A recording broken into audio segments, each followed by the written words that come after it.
Comment vous géreriez par exemple des retours d'un client qui vous ramène pour la 4e fois des vêtements qu'il a visiblement portés?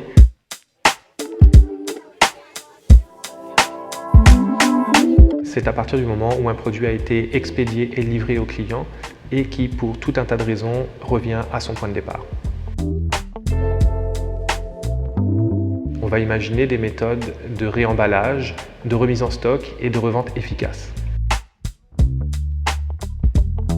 Il faut qu'on décide de façon claire et rapide ce qui doit être détruit ou ce qui doit être gardé de façon à favoriser la revente du produit.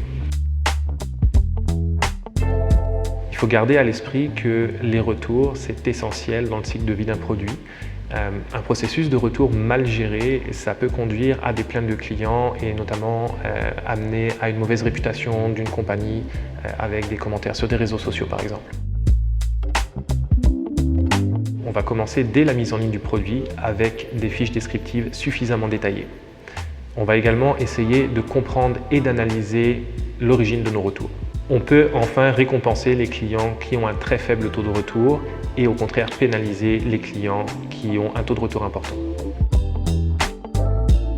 Ça va être d'avoir des flux dédiés. On va séparer les retours du flux de marchandises classique.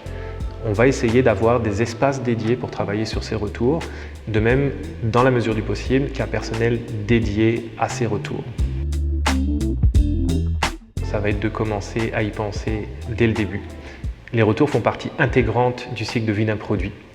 Le plus on est préparé quand le retour arrive, le plus efficace on va être dans la gestion de ces retours.